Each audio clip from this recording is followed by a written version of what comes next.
So today we're going to do the movie The Fan. This was a choice from Nitpick Nick Arcana.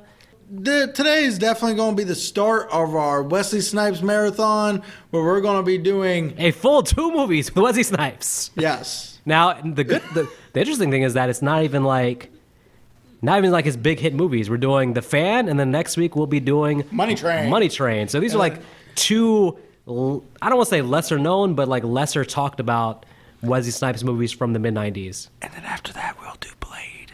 Well, The Fan starring Robert De Niro, and as we just said, Wesley Snipes. And maybe actually after this movie, I'm thinking maybe we should do a damn Robert De Niro marathon. Forget Wesley Snipes, put him on the back burner, do a De Niro marathon.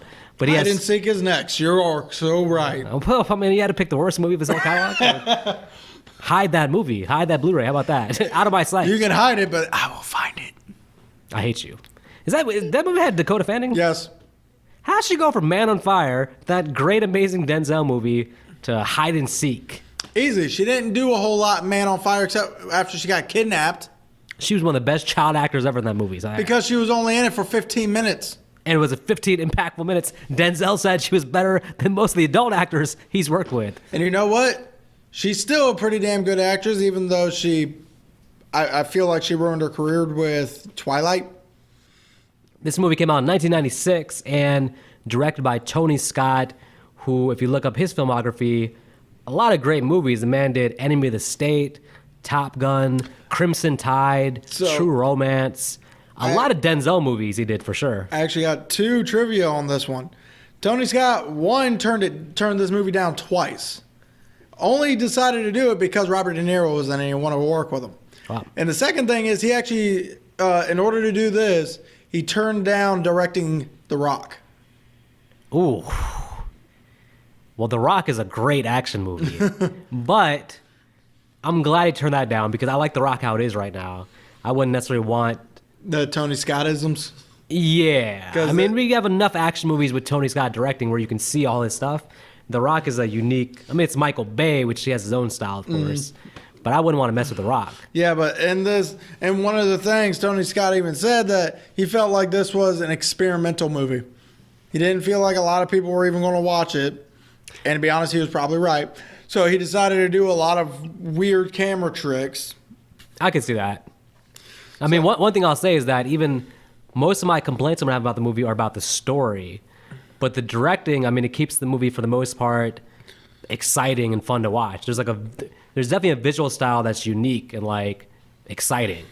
So we can pretty much agree that the directing, the acting, and the score of this movie definitely makes it a good movie. Those are good parts of the movie. It definitely makes it a good movie. It doesn't make it a good movie. It makes it a good movie. I mean, you're jumping the gun here. This is the beginning of the review. You're going to have to convince me, sir, of this good movie nonsense. Fine, I'll convince you, sir. I'm going to call this, so far at least, I'm going to call it a middle-of-the-pack Wesley Snipes movie and bottom of the barrel De Niro. Oh, come on.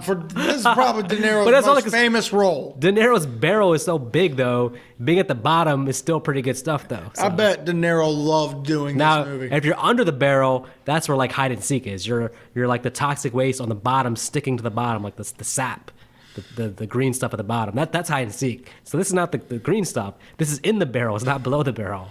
But no, if this was below the barrel, then you know what? It touched the ooze. It got big like Shredder, and then it. You're supposed to be defending this. Why you turn this into a damn Ninja Turtles villain? You're supposed to defend it. Well, for one, Shredder's the best Ninja Turtles villain. To Tony Scott's point, he thought a lot of people wouldn't see it.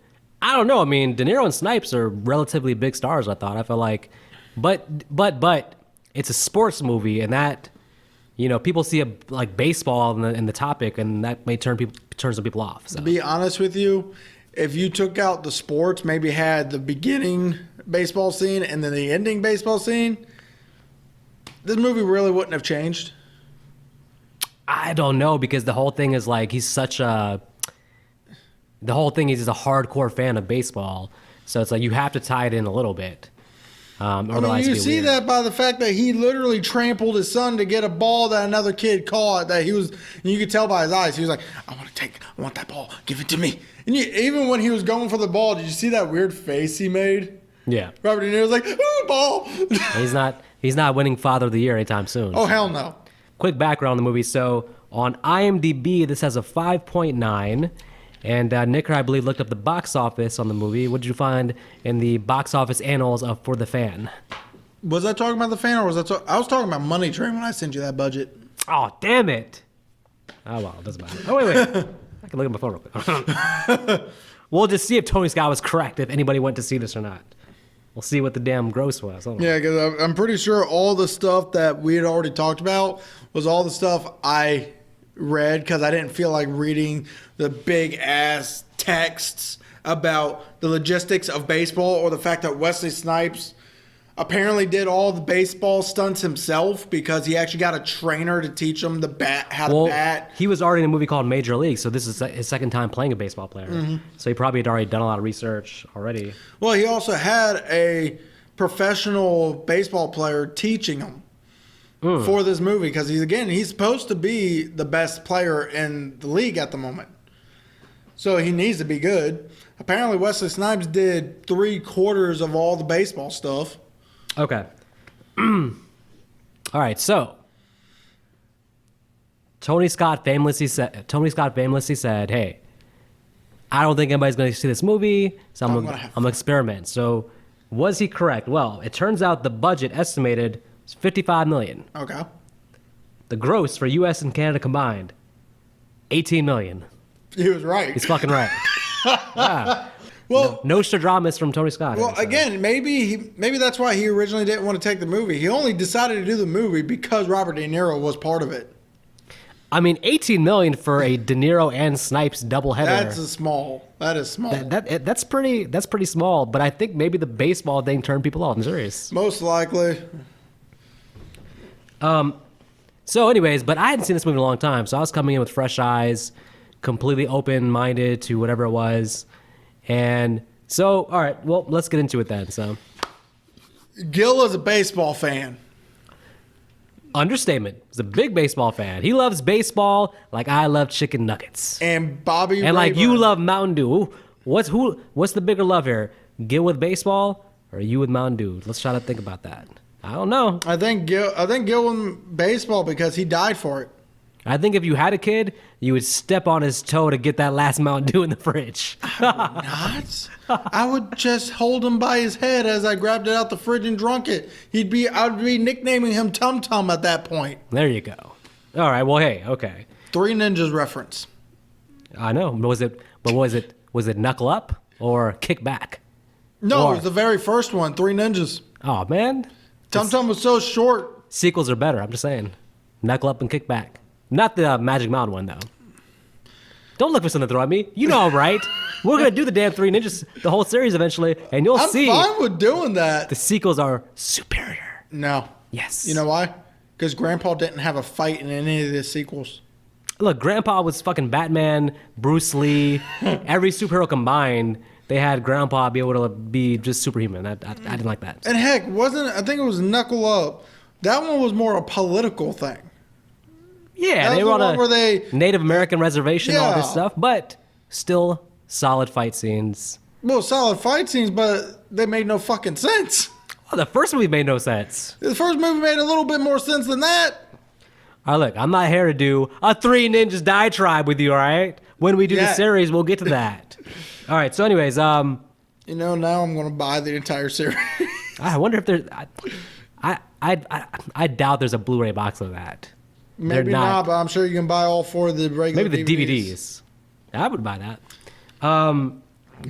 Anyways, Gil loves baseball. And Bobby Rayburn is his favorite player. He's talking to Jules and Kurt Fuller. I thought Kurt Fuller died in No Holds Barred. What is he doing here?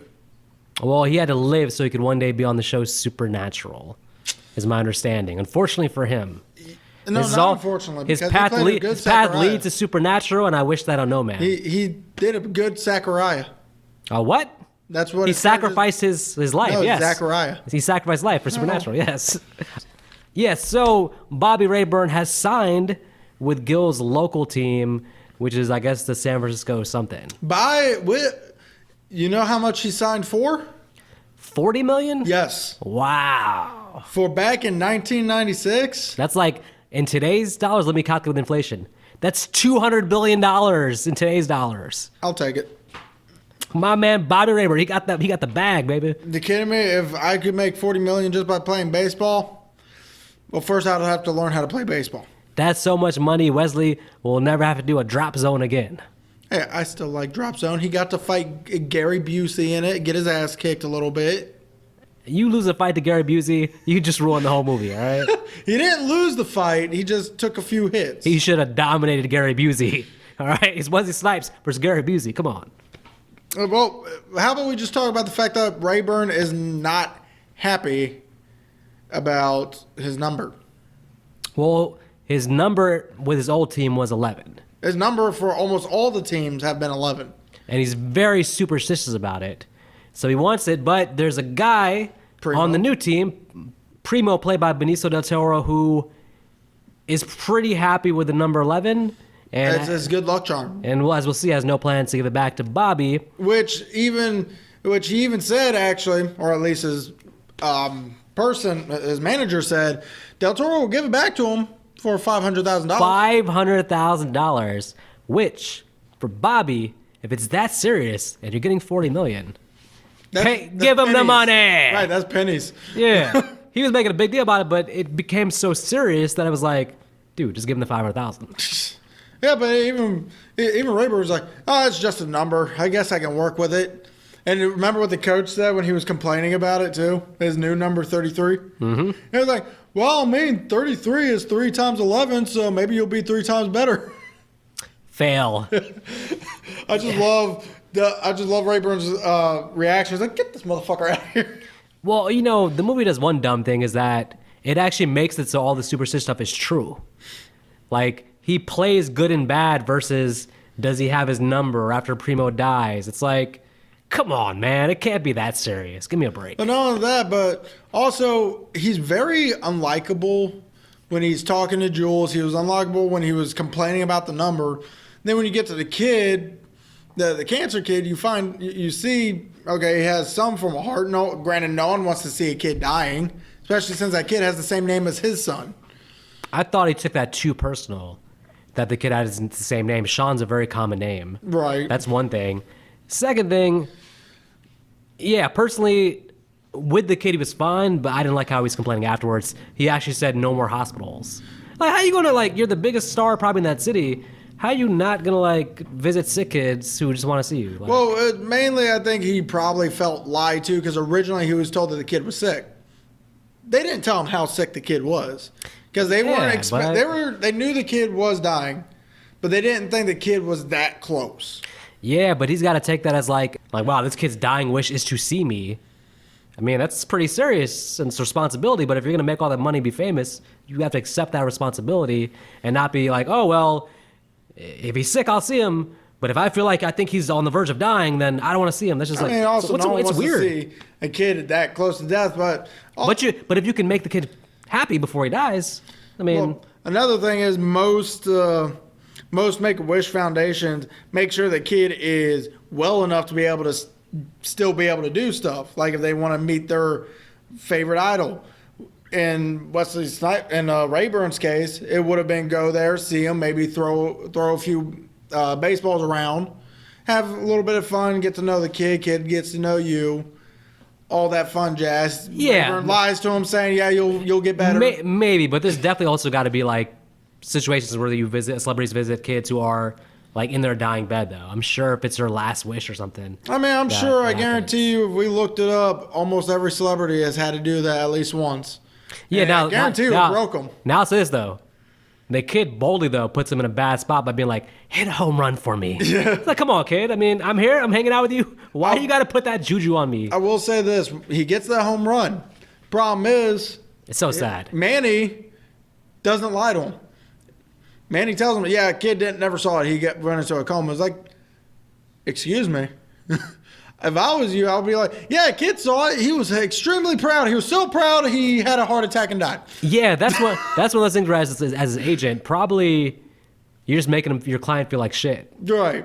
Should have at least lied to him, say, yeah, he saw it. However, he did go into a coma. Shout out to John Leguizamo, though, because you almost expect him always to be funny, But he plays this pretty straight up and does a good job. So he does have. He has some good lines when he's talking to the radio host. Yeah, they have a fun back and forth. Especially the first time you see them talking together. But John Leguizamo's not trying to like steal the scenes or try to like be too animated or out there. He's like for him he's playing pretty low key. Well, he definitely knows who the stars are, so not to outshine them. Yeah. So yeah, Bobby's story is kind of not. It's hard to like sympathize with him at all at this point so far in terms of like, okay, wow, you don't have your number, but you're getting paid $40 million. You're the biggest celebrity. Oh, that sucks that you had to see this dying kid. But so far, there's nothing about him that's like to hold on to in terms of likability so far. Right, and to be honest, we don't get a whole lot of time with him, believe it or not. Even though the movie has him as half the cover, we don't get half the movie with him. We get maybe a quarter. Yeah, we follow him more around the end, but at that point, his son's already been kidnapped. You see that he's distraught, and Wesley Snipes is able to show his acting skills then. Yeah, he's kind of just like a pawn, basically, to get this movie to awaken Deniro, pretty much. Yeah, because the only thing you know about Snipes' character is that Bobby Rayburn is going to be in a slump, and Deniro is going to be possessed in a way of trying to get him out of the slump by any means necessary. And as long as you know that, you don't really need to see Bobby interacting with his son, all this stuff, or interacting with his teammates. Which we don't get any. Because realistically, in terms of a movie, like I said, we don't care or sympathize with a player who's playing bad, but still getting his $40 million. It's like super first world problems that Bobby Rayburn has in this movie. I mean, you do. I'm playing like crap. I can't get my number. Yeah, you got your number. You're getting $40 million. Well, you do. I don't want to hear you complaining. You do remember what he said around the end, right? It doesn't matter if you're doing good or if you're doing bad. A fan doesn't know who you are really. Yes, and we don't want to know who you are. As the audience watching the movie, we don't care, Bobby Rayburn. So, all right. How about we get to the main player of this movie? Let's get to Gil, who is an everyman who, I guess his job is to sell knives. His job is selling knives. Apparently, his father's the one who founded the company. So my understanding is that his father is like the architect behind the knives, but then maybe sold it to a bigger business who sells the knives, and the business probably, in gratitude to his father, has kept Deniro on the payroll. He's had a job for life with them because his father, they feel indebted to him, basically. Even though you start to see maybe they don't actually like Deniro in the position. So we'll get to that when we get there. But first you see him in his everyday job trying to sell the knives. He makes a few jokes saying, if I keep doing more of these demos, I'm going to have to share my legs. I'm going to have to shave the hair on my ass. He's trying to be... Early on, he's actually relatively likable. Yeah. There's no real, he doesn't seem like a villain at the very beginning, at least. And then we get one guy where... And you do get the hint that he's a big baseball fan because he's been trying to get tickets through his job for his so-called clients, which later you find out is for his son, which is fine. Probably don't use company money on that, but... Right. But anyway, so he talks to a ticket dealer. Can't say drug dealer because he wasn't doing drugs. A ticket dealer. And this is probably the first ticket sign, scalper. Yeah. This is probably the first sign that he's probably not in his right mind. Because he gets so mad at the guy, not for talking shit to him. Literally, this guy was just, get the fuck out of here. What are you, deaf? Go on. It's like, Robert De Niro's like, problem with you? You're not a fan. Yeah, you don't even like the game. It's like, I thought that was a pretty I thought I was expecting something serious. He's like, you don't really care about the game. It's like, no, you don't even like the game. You don't like the game. That's pretty light. After this guy just pretty much told you're a piece of shit compared to him, and that's what you have to say to him. Knowing what De Niro's gonna do later in the movie, this guy got off easy. Yeah. So. Then he meets the guy at the, I guess, camping store. Yeah, the guy who wants a kayak. Yeah, this hell? is again where you see where he is not in his right mind. Well, you see how much of a struggle his job is, and he's doing his job because, of course, I think he's motivated by his son and everything like that. But he tries to sell this guy knives, but he finds out that the dude's company already has a huge deal with some other manufacturer, so. is basically wasting his time. And the dude asks for a kayak, and he's like, "Motherfucker, yeah, how you gonna talk to me about a kayak, motherfucker?" It's like, I'm here to talk to you about knives. You want to talk to me about a fucking kayak? Go fuck yourself. You forgot your stopwatch. I noticed that in the movie, like De Niro's character Gil, he's always calling people stupid or idiots. So I think he calls this guy like he's like a fucking idiot. He's like, "You fucking idiot." Gil's on a high horse where he thinks he's so intelligent, and Bess is a fucking idiot. Either way, so he goes to pick up his son, where we learn that he doesn't like his ex-wife's boyfriend because he keeps calling him by a different name every time. Well, his wife apparently hates him because his wife is like, "I'm not okay with this." Oh, yeah, his wife hates his guts, which makes me wonder what he did, which we'll probably find out exactly what he did later. So I don't understand, like, if he even does he even have joint custody, or is it literally just his wife is being nice? Visitation. Okay. He does have visitation, but he does not have any form of custody.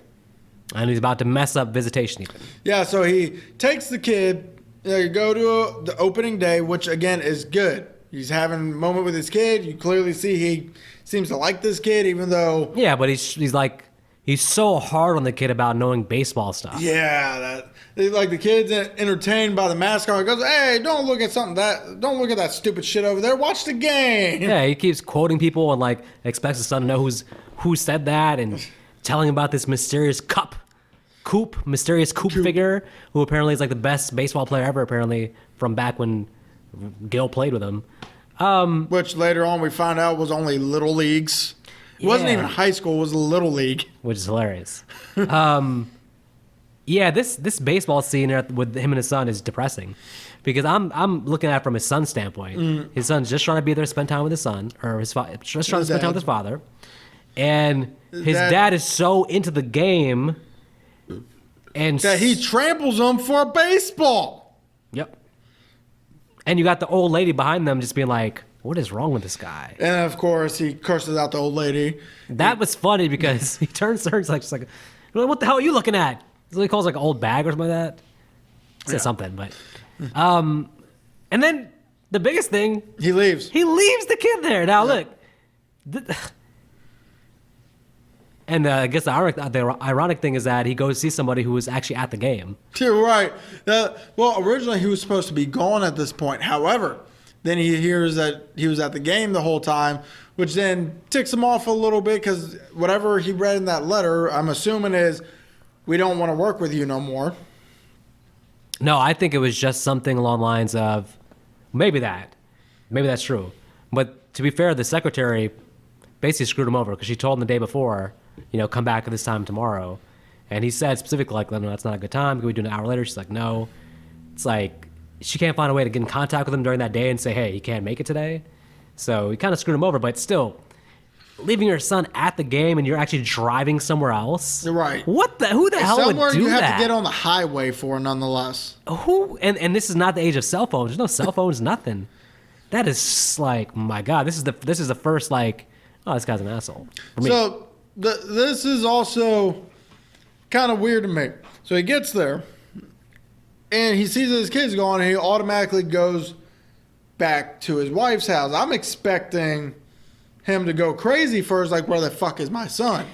I was thinking about that, and they didn't really they didn't do a good job. They didn't do a good job establishing what happened after that because I think they cut to like the next scene of him coming to the house. Yeah, and he has like pizza, and he's like so sure that the kid is at the house, as if somebody's told him, "Hey, he's at the house." But there was no way he would know because the woman who brought him home is the old lady that he cursed out. So she's in there, but he doesn't have a cell phone.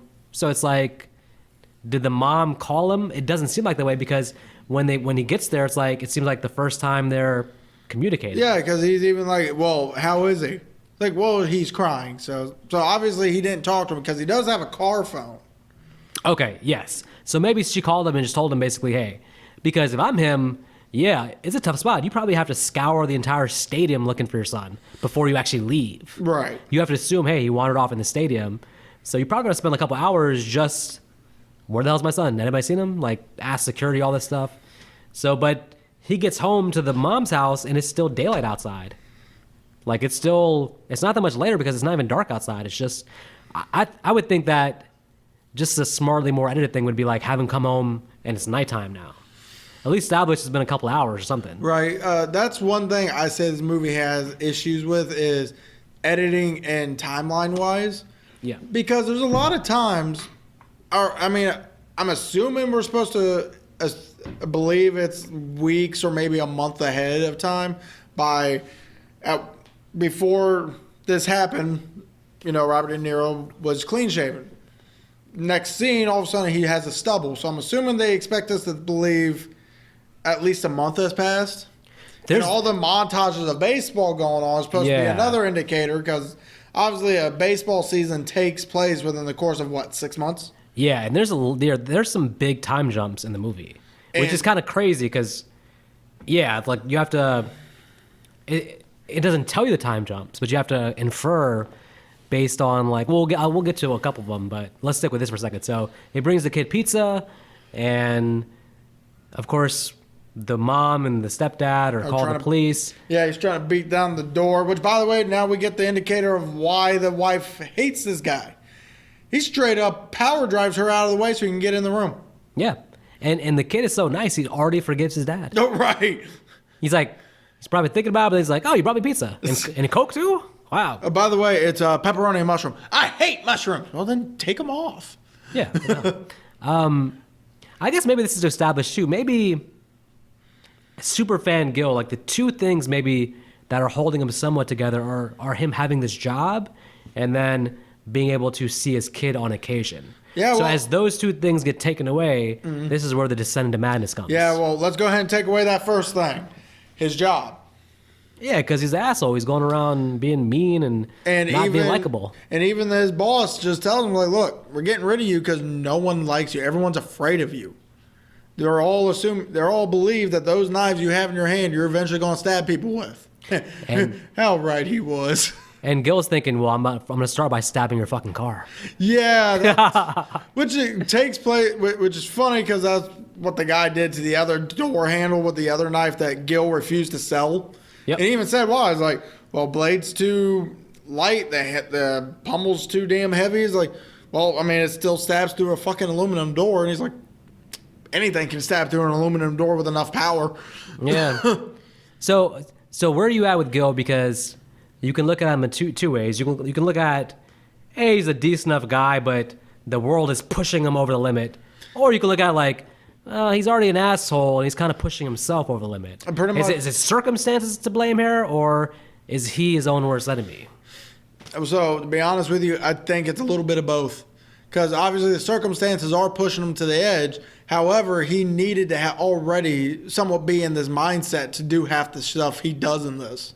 Yeah. Because think about it, like me or you, we lose our job. If we had a kid, we lose our kid. Do you really believe one of us is all of a sudden going to go and start attacking your favorite artist? Or even the minor stuff. He shows up at the kid's baseball game and almost beats threatening the coach and almost beats the stepdad's head in. And this is with him already having, my understanding is that she put a restraining order on him and he's still showing up. Yeah.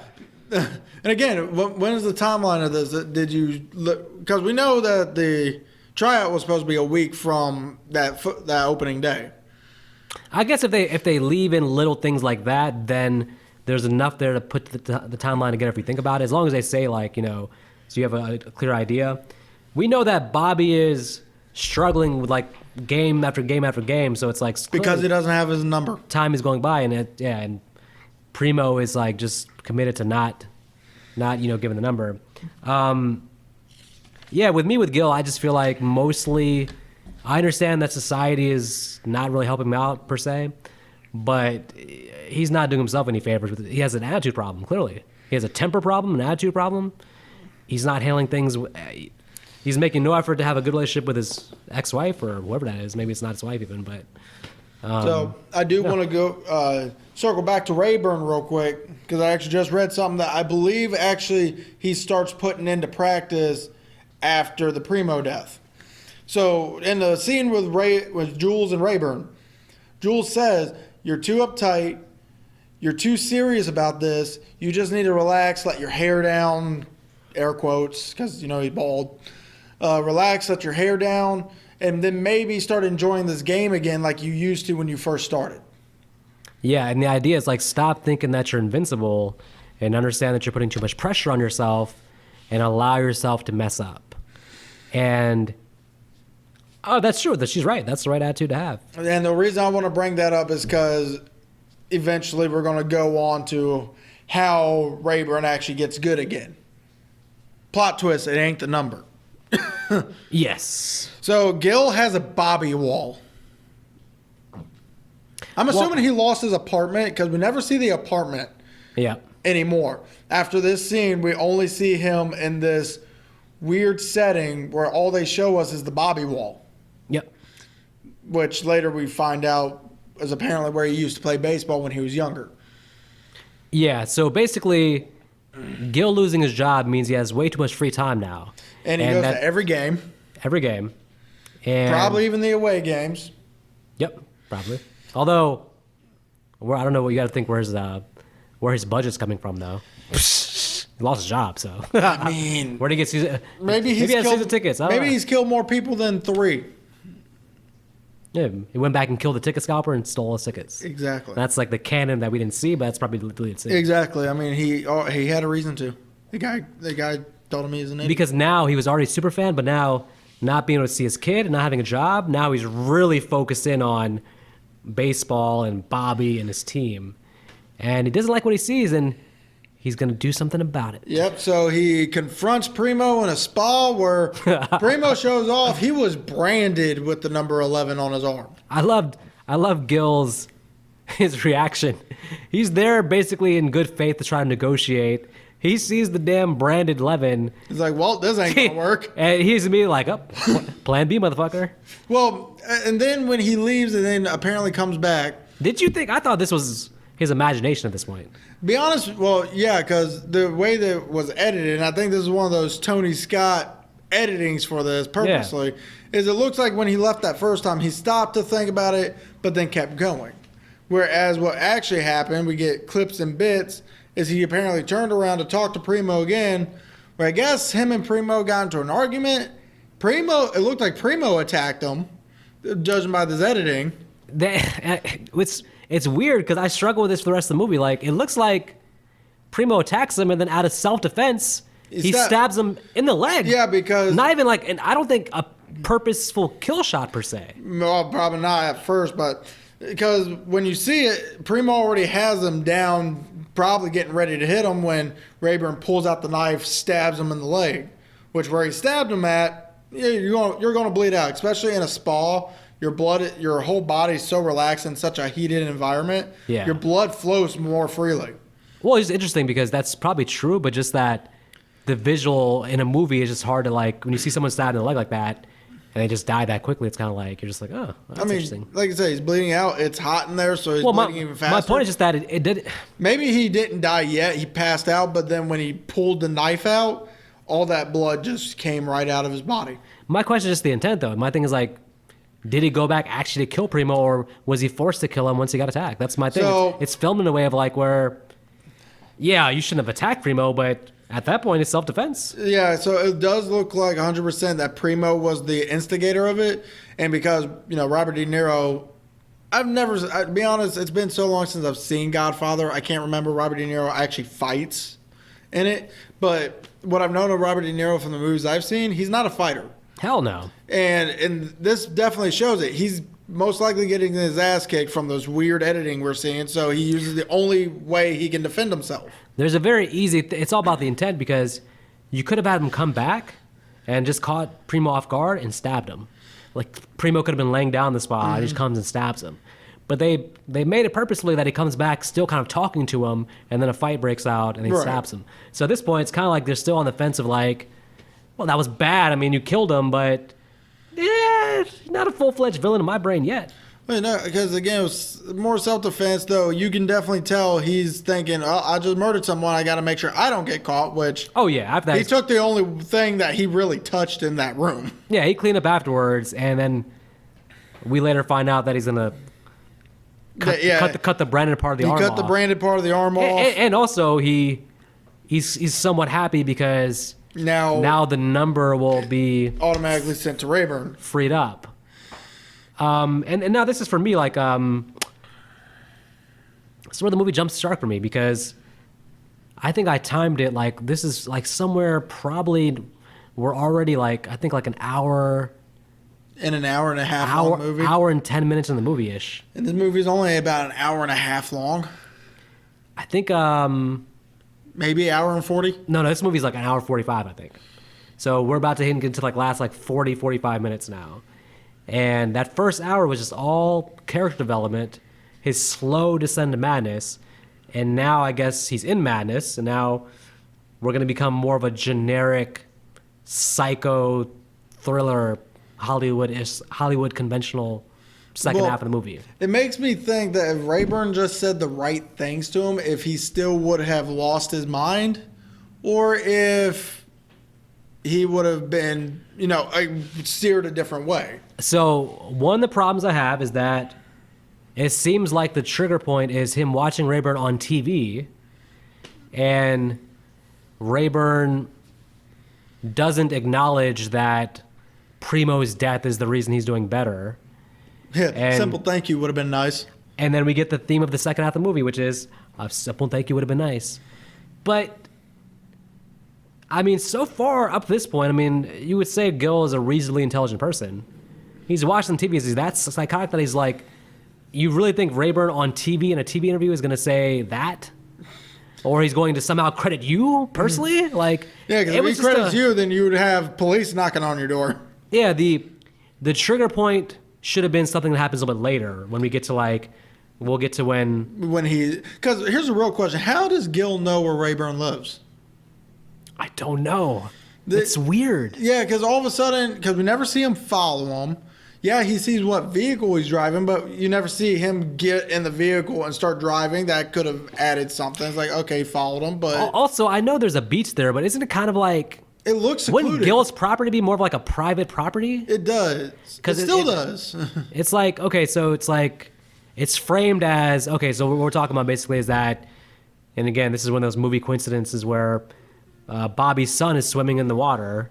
The dog jumps on and... knocks them both down. The dog's panicking, which is pushing the kid down. Let me just say, stupid dog. Chill. but yeah, so now the kid's like drowning, and the nanny, whoever, is just like, Bobby, because she can't swim. Because Gil was stalking them or something. Yeah, he saw it, jumped in, saved the kid. In which case, now we get our first interactions between these two, face to face. Yeah, but Bobby's like, hey, where'd you come from? He's like, I was walking the beach, and that's where I'm just like. I feel like, shouldn't this sort of be like in a weird way? It's a beach, so it can't... The beach doesn't look like it spreads out that far, though. Yeah, and I'm like, would he buy... Okay, for someone like him who's that famous and is wary of like fans and stuff like that, would he buy a place like on the beach that's so open to the public where like somebody can be just walking by like that randomly? It just seems like this is a huge-ass coincidence where the writer was like, hey, we have to get them to interact now. Like, how do we bridge celebrity with fan now? And we have to like do it in a way where like Bobby entrusts in him basically to talk to him. And it's so coincidental. It's like the first example like really bad writing in the movie. And then again, just a coincidence, Bobby goes to the degree of like, not just thank you, but hey, come into my house. Letting a stranger into your house and you're a celebrity. I don't know if that, I mean, even that doesn't seem really like what would actually happen. He's like, come in, take off put my clothes on. Right. Let's play pool together. So they're hanging out now. And now comes, what should be the trigger point is Bobby's view on fans. How he feels about his fans. Which you can see, it does annoy him. Yeah. Because you can see by his face. Talking about Gil. Gil's like... Yeah, it's annoying Gil. He's like, what's wrong with the fans? Like, because he's so defensive because he's the super fan. And he even mentions like, well, fans are great and all, but fans are great only when you're hitting. Fans suck when you don't hit, and that's because they don't know you as a person. They just know you as a number. And that seems to go completely over... That makes sense to me, but it goes completely over... Gil's head. Gil's just like... Did you just diss the fans? Very simplistic thinking. But even then, okay, at this point, Gil still seems okay. He's clearly met his idol and it's like, well, I don't like him that much, but he still seems okay. But then you get the, he tries on his hat. I'm like, this is good. Then you get where he finally asked the question. So what got you out of your slump? Oh, yeah, when he's pitching to him. Yeah, and then this is a real trigger point. Wesley Snipes finally telling him, I just stopped caring. Which is what do you mean you stop caring? Which is where the conversation I had to mention with Jules comes in. You know, she told him, let your hair down, stop being so serious, have fun again. Be honest, if Rayburn would have said something like, I stopped taking it too seriously and started taking it more as the game as it is. It's a fun thing to play. I enjoy myself doing it. If people love me for it, great. If people don't, then you can't please anybody. Yeah, but... And that probably would have kept Gil from losing his shit like he did. No, but again, to me, it's what he says is still reasonable. But again, it's all going over Gil's head. He wants to hear one very specific thing. He wants Bobby to say... Thank you. No, he wants to say, you know, to be honest, somebody killed Primo, and that's the reason I started playing good, is because Primo's dead.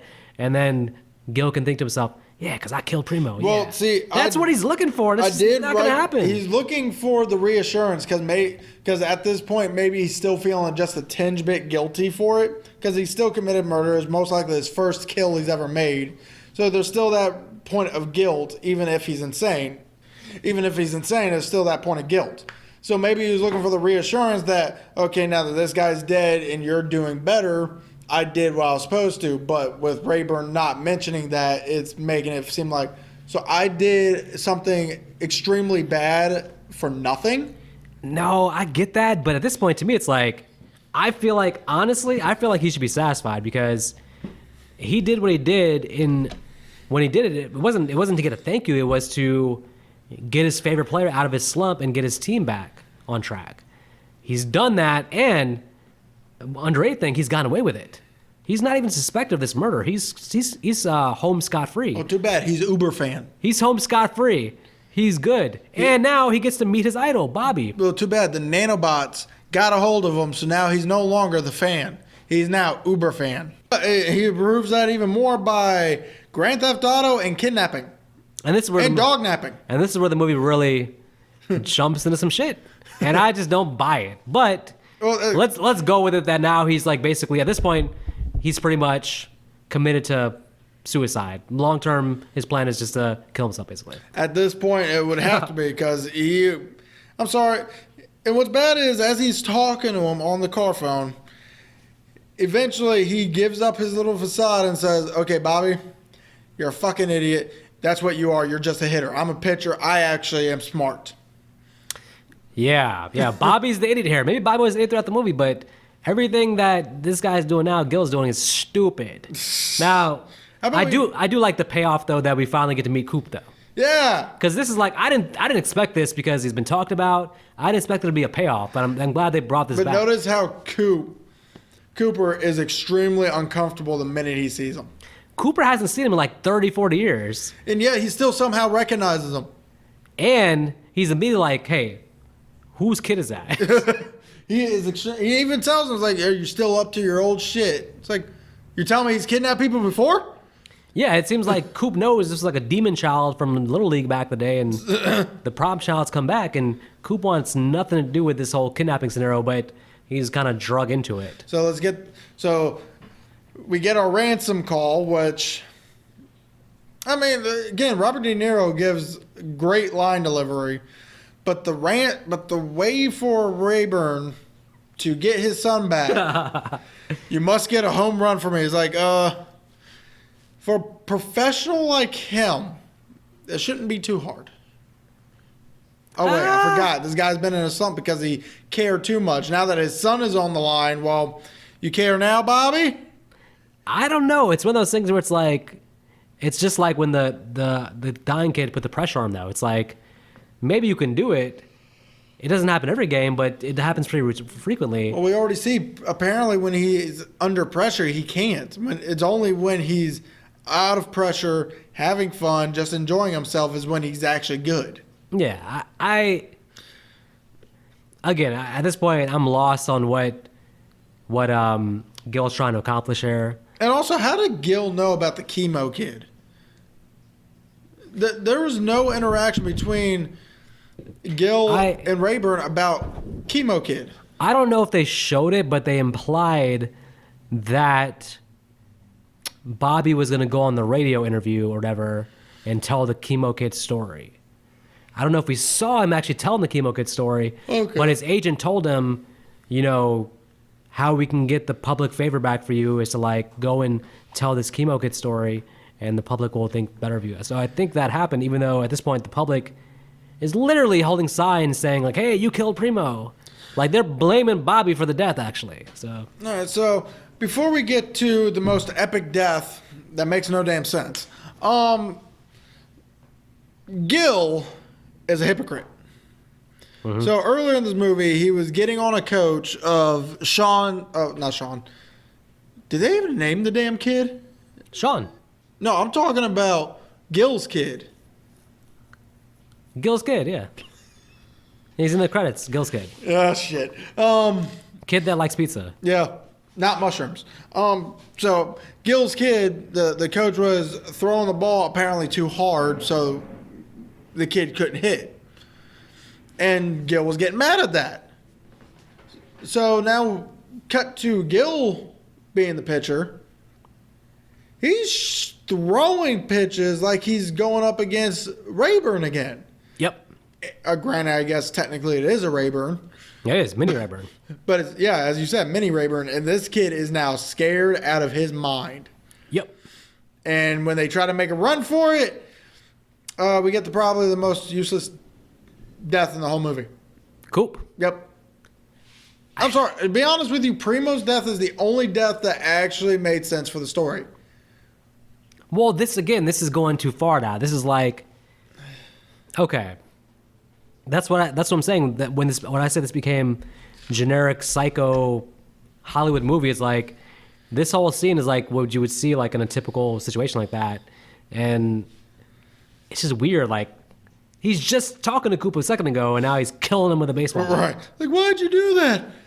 We could have been leaguers. Like, it was only Little League. That's going to be your final words? Maybe out of place comedy too. All right, so I don't know. So now we get our final baseball scene. Gil's taunting Jules. Fucking Gil then, I guess on off screen, very possibly killed the umpire.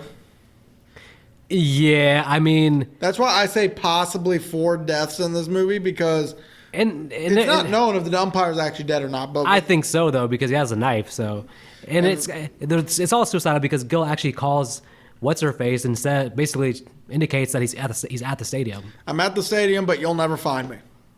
Right. Gee, I wonder why we'll never find you. Yeah. So somehow he's on the field as the umpire. Yep. Which itself is pretty amazing because I'm pretty sure like the umpire still has to like see other people and have to interact with them before he gets on the field. Nope. But apparently not. He just goes on the field. It starts raining. Yep. And we get this scenario where, of course, obviously 3 strikes are out, so we get the first 2 strikes. Yep. And Pouring don't forget he only rain. has 2 balls on him. Yep. Yeah. That's true. So we have to get the epic sports moment where, against all odds, he's gonna hit the home run and save his son, and he does. But the umpire's like, "You're out." So me personally, and if you did any of these 2 scenarios, I think the result still would have been the same. But you could have done where the pitcher decided to throw that 3rd ball and force Rayburn to walk instead of doing the home run. In which case, Rayburn would have turned around, screamed at him. Then the umpire would have had to break that up, in which case, oh, you're right there. Now, as for a strikeout, again, in this one, more distraught, turned around, probably losing his shit because now his son is most likely dead in his mind. Umpire again telling him, hey, this is unprofessional, get the fuck off my field. Right. Sees him in there, and the result still would have been the same. You could have done it for all 3 scenarios. I know Deniro said something about not doing this specific thing, but was there a way that some cop could have talked the other team basically and told them what was going on? He could have, but he did mention that if the pitcher was taking it easy, because at the very least, then the pitcher would have purposely kept aiming for the end without making it look easy. The pitcher versus forcing to do the ball. The pitcher seemed to not understand what was going on, but by the end seemed to be like, "Let me help him get a home run," almost. Right. Because at the end it was kind of like the pitcher was almost maybe throw him an easy ball or something. Which I'm also assuming. Well, remember, not an easy ball because Gil knows what a softball would look like. Yeah. So he still had to play correctly, but he wasn't going to give him that third ball. Yeah. So, however, I'm assuming Rayburn told his team because when they find out who this guy was, the whole team was out there. And you get like a 5-second clip of just like The team running for yeah, but Gil's out there shaking people. yeah, the How many guy. mofos does he stab in the struggle? He only stabbed the one. You only see one body drop. It was the fat guy. Okay, but he's swinging, all right. But Okay, but hold on. And he did stab Rayburn in the shoulder. Okay, but this is so stupid to me. Well, you have the dramatic music playing as Bobby gets to the final base, and it's dramatic and so happy, and then you hear, "You're out!" and the umpires are like, "No, you're out." What? No, he's like, "You're out. Get off my field." This is like a betrayal of Gil's character. He did what you asked of him. He got the home run.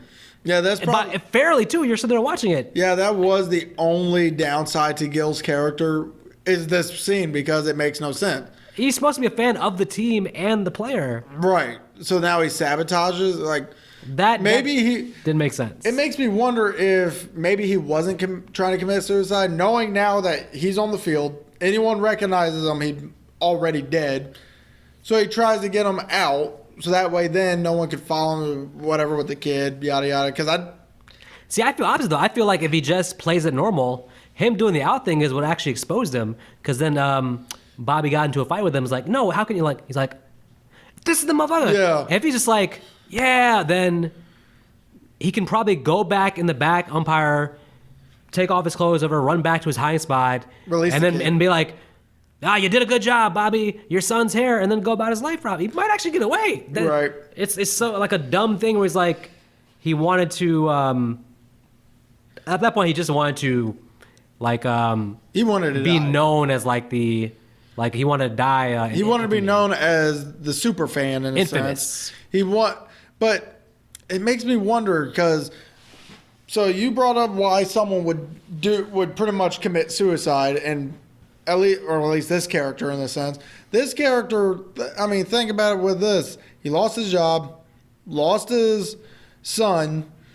He's living in a broken down umpire stadium right now. Yeah.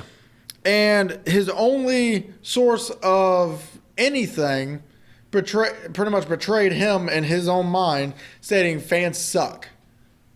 Yep. So at this point, what does he have left to live for?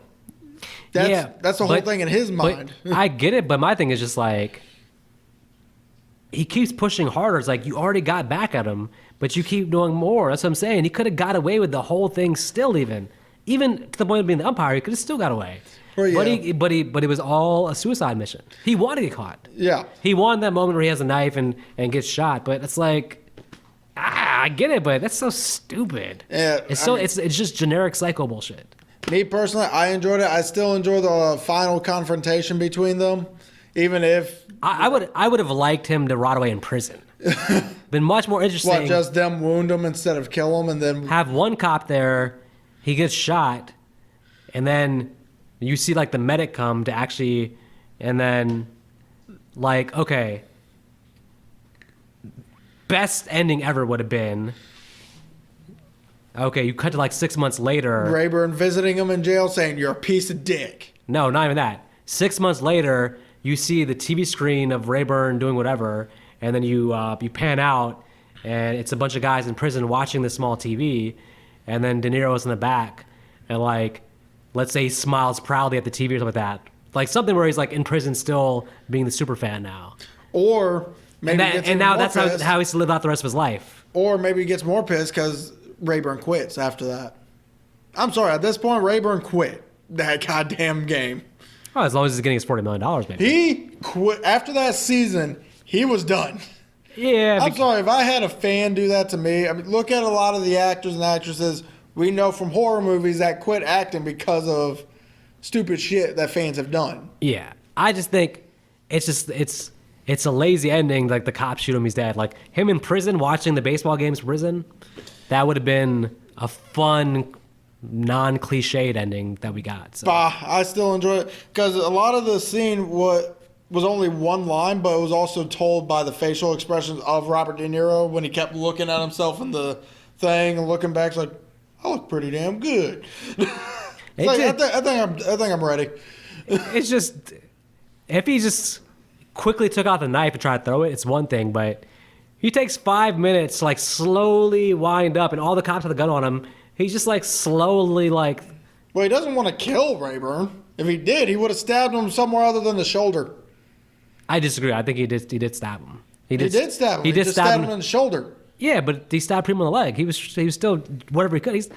He's not gently with a knife there. He's old man De Niro. Right? He's doing what he can. He knows where to aim the knife. He's doing what he can. He had the damn umpire mask on too. Remember, don't forget. No, by the time he's about to throw, I guess, but still, either way, knife and shoulder. If you wanted to kill him, he would have done it already. When he was on top of him, knife, neck. Even on the ground dying, he's like, a simple thank you would have been nice. That's what he wants. That's the damn point he wants to get across. It's like, a thank you would have been nice. And I'm like, this fucking movie should have been called A Thank You Would Have Been Nice. Interesting character study to generic psycho, could be any horror movie type of ending. So, well, how about we get to our categories? Let's do it! So, best performance. Robert De Niro. Robert De Niro's son was really good. I had so much sympathy for this kid, and the 2 scenes he was in, I was like, damn, man, I can't believe that. He was in 3 scenes. Opening day, the bedroom scene where the parents are trying to get through the locked door, which that was kind of a cute little comedy there. It's like, it's open. No, it's not. And then the 3rd scene where he pretty much rats out where Sean's at. Which, as I told you earlier, that should have been after De Niro died. Then they could be like, okay, we're screwed. That does take away a lot of the intensity of the ending. Because then you know Sean's alive. But if their one last chance is if this kid can give them any information, and the kid's like, yeah, and gives them the answer, then they find Sean, that would be, again, a much better ending. But no, of course, De Niro's the answer here. I mean, but it's not like it's not a challenge for De Niro to play crazy though. I mean, that's in his wheelhouse. He just he's really good at doing that. So it's like, if De Niro playing that role would have been bad, I'd have been very surprised. I'm like, this is what you do, De Niro. This is what you do, man. Okay, well, what about worst performance? There really isn't one in this movie. Man, I'll tell you what. Giving it to the mom, the ex-wife. She didn't play that punch very well. So basically, there's no choice here. You're just picking who you could pick. There isn't. I mean, all the actors did their job. They all did pretty good. Even the kid actor was actually convincing. Sometimes when you do this, you got to say, okay, it doesn't mean it's a bad performance, but it's just not the best one. And for me, it's Wesley Snipes, only because. But I'm not saying it's like terrible. I'm just saying that it's the lesser of the performances because he's just not given that much to do until the very end. That's all. And I would have liked him to be more likable in the first half. That's all I'm saying. You're a very blasphemous person. I mean, it's true. Choosing Wesley Snipes like that. It's not a movie where you have that many standout scenes. It's like, again, like a lot of movies where there's so many small moments and collective scenes, but it doesn't have like the big eye-popping moments. Just for the sheer drama, even though I just shitted on it, I guess the whole ending sequence with him being the umpire and that last epic home run, I guess you got to go there. That maybe, or him killing Primo. So I actually got a better scene, or at least in my opinion. When he's talking the ticket scalper. No. Oh, what the hell? So for me, it's, and you're going to give me shit, but it's actually him and Rayburn at his house throwing the pitching and hitting the ball. Oh, that's actually a good scene. You're right. Yeah, because again, you're getting the amount of direction that De Niro just commands on the screen just with his facial expressions alone with this scene. Hearing Rayburn explain how he got out of his slump, and you see his face just go from happy and giddy to just dread. Yeah. Especially since he's already remembers that this guy just shit on fans, including himself. So he's not exactly in the best mind frame right now. Yeah, there's a lot going on there, a lot of tension. That's true. That's fair. Okay. Worst scene? Mm. Cooper's death for me.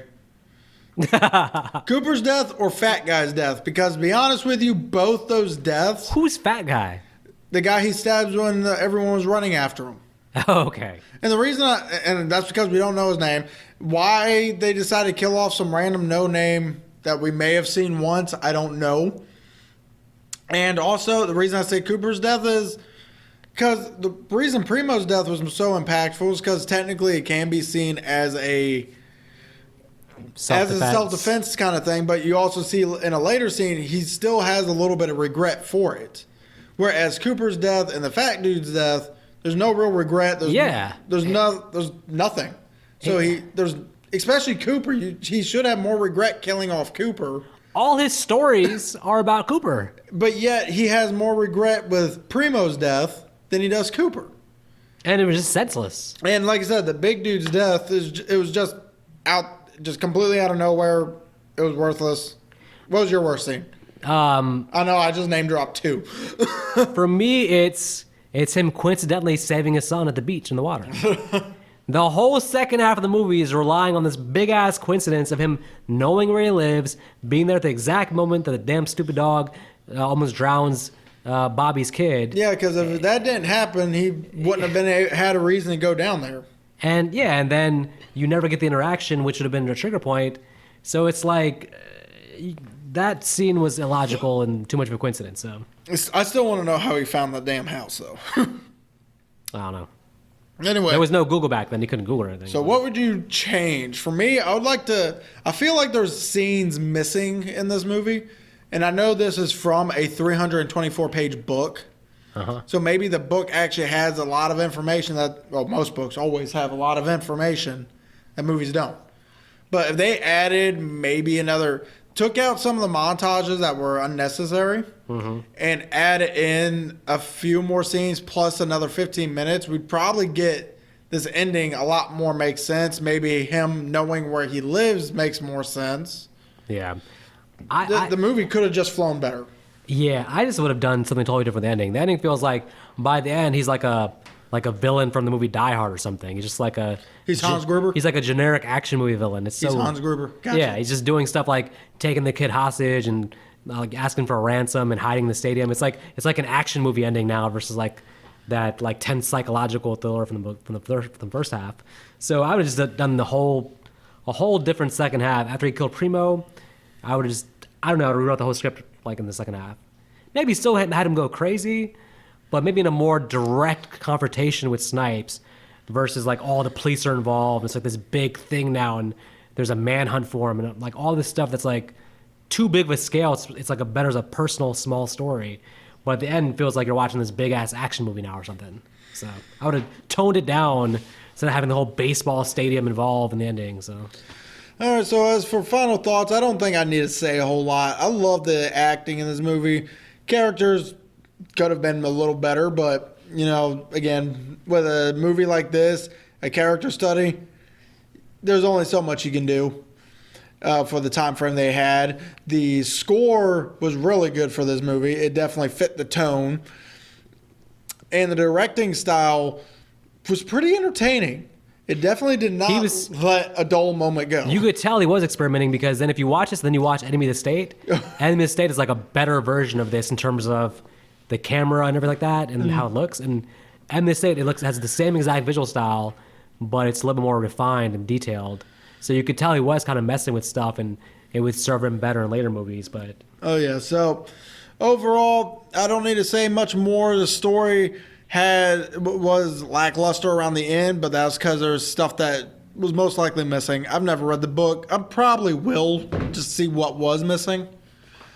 But I'm probably not going to pay too much attention because I'll be playing games while I'm listening to it. So, with all that said, I'm actually going to give this movie a 3. I love the fact that you're following the villain this time versus the victim, which most movies don't do. That was a pretty good twist. I agree. And so overall, that's my rating, a 3 out of 4. It's good. You can watch it. Enjoy. Not too much. Wow. Don't be a fan. So, what the tables have turned, because this is one of those situations where I have to be the tough one. Nick must have had some good brownies before he got in here, because he's being way over the top nice here. So my wife actually made me a chocolate cream pie with chocolate crust and whipped cream on top. I can tell you're in a good mood here, in a splendid mood. You're out here throwing out gifts and 3-star ratings. You haven't given a 3-star rating since 1992. All right? So that was when I was born. That's what I'm saying. Oh, I'm a 3-star rating? Thank you. No. You're a very nice person. No, not at all. Go I'm saying you've never given a 3-star rating. The fact that this is a 3 for you and Tremors is not a 3, I will forever hold against you, sir. Tremors is still a 2.5. That said, You know what? I'll bump it up to a 3 if we do the Tremors series. no. I don't. Then it's a 2.5. Keep it at 2.5. Folks, our most popular podcast is the Tremors episode. Just know that, because buddy. the Tremors are just predator worms. I hate you. Keep your fan fiction on that side of the table, all right? All right, can I give my final thoughts? Well, I'm waiting. So, for me, just to give my final thoughts, let me say this. I love the first half of the movie. I just wasn't enthralled with the second half of the movie. So for me, I'm going 2 stars. Now, 2 stars means just that you find the movie to be average. It's entertaining. You can watch it, have fun with it. By the end, I'm not invested in anything. I don't care if he gets his son back or not. And I definitely don't care what Gil's plan is, because it's nonsensical and he's a stupid psycho. So, He's not stupid. Remember, he's smart. He's a pitcher. That and the makes fact him that smart. he's calling him else an idiot gets on my damn nerves. But 2 stars for me, and I can see why it's a polarizing movie. It's a 5.9 on IMDb. You look at reviews, the reviews are pretty much back and forth. You have exactly what you saw here. You have strong reviews and then negative reviews, and they kind of Only difference is this time it was me giving the good review and Vic giving the bad review. That's kind of surprising, because that probably won't happen again. Next week, folks, we're continuing with our Wesley Snipes marathon, which is only 2 movies. So next week, it's time. Nick, are you ready to catch the train? No, because I've never ridden a train. Well, this will be your first train, and guess what kind of train it is? What? It is a crypto train. Look, we're catching a money train. That's all you need to know for next week, all right? Now bring your boarding pass and 2 forms of picture ID. Otherwise, you can't get on the money train. Otherwise, not. I mean, can we just take the money train to Canada? Because I do got a passport. You know where we're going. We're going to fucking Nilbog. Because what's on the money train? A lot of green. Ha ha! I hate you.